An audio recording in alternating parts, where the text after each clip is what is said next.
Les brèves de lune, c'est quelques minutes par jour pour vous donner à la fois des informations sur les énergies générales et puis sur ce que ça veut dire.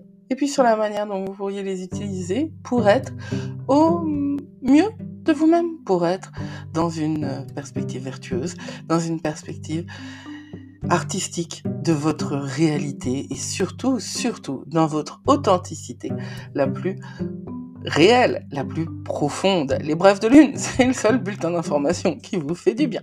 Promis.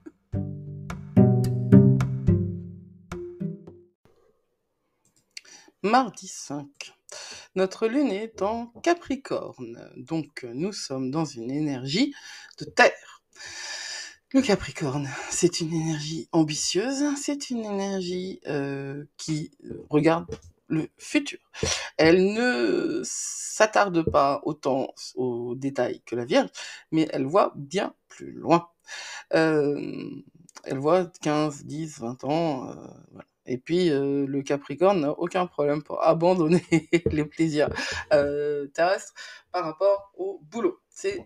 Voilà, c'est une énergie du travail. Ça tombe très bien en ce 5 mars, parce qu'il n'y a pas de vide de course, parce que cette énergie du Capricorne, elle va rester jusqu'au lendemain, qui se termine le lendemain en vide de course. C'est incroyable, hein. Je trouve ça sidérant, moi, cette prédominance des vides de course.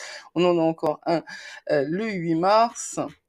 Et pour cette semaine, non, c'est pas tout, il y en a un le 10 mars. Mais c'est la nuit, voilà. Cette semaine, les vides de course, ils sont le soir. Alors, ce mardi. La lune en Capricorne, c'est une lune qui est vraiment très efficace pour travailler. Elle va avoir un sextile à Neptune de 14h52 à 18h22.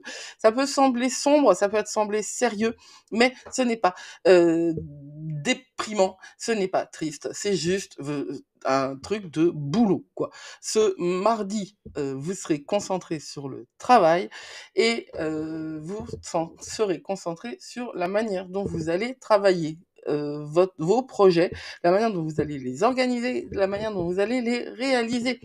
En trigone à Jupiter, on va, en plus, c'est très très beau, hein, un trigone à Jupiter, c'est vraiment la suite du sextile à Neptune, à Saturne. Je trouve ça très marrant parce que le trigone à Jupiter, quelque part, c'est ce qui va nous donner de la foi.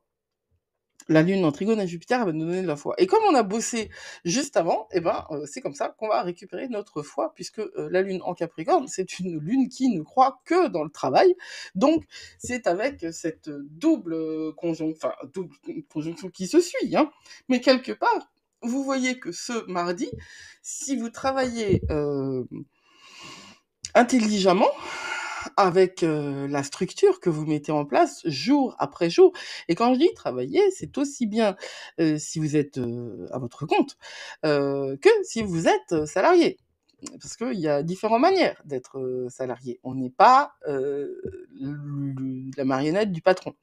On peut être un salarié qui, à l'intérieur d'une fiche de poste extrêmement précise, garde une latitude, une manière de penser, une manière de concevoir son travail qui lui donnera plus ou moins de plaisir ou qui lui fera se sentir plus ou moins une marionnette ou plus ou moins une victime. Moi, je vous enjoins à repenser votre relation au travail de manière à ce qu'elle vous apporte quelque chose. Et ça, c'est vraiment une question de mindset. Alors, tout n'est pas question de mindset. Et si vous m'écoutez depuis un petit peu, vous savez que je ne prône pas de solution à l'américaine systématiquement. En revanche, il y a des choses à prendre ici et là. Et le mindset, c'est vraiment l'état d'esprit. Et l'état d'esprit, c'est ce que j'appelle ailleurs le paradigme, quelque part. Le paradigme, c'est quelque chose qui s'adresse au groupe. Le mindset, c'est quelque chose qui s'adresse à vous. Mais la manière, tout ce que vous expérimentez a une couleur, un goût, une réalité particulière en fonction de ce que vous êtes. Et ce que vous êtes, eh bien, ce n'est pas d'abord ni gravé dans le marbre, ni ce que vous êtes maintenant là, ça n'est pas obligatoirement ce que vous étiez censé être ou la version la plus confortable et la plus vertueuse de vous. Alors voilà, vous êtes capable. De plus, de mieux et de plus vertueux surtout, ça j'en suis certaine. Vous êtes plus fort que vous croyez.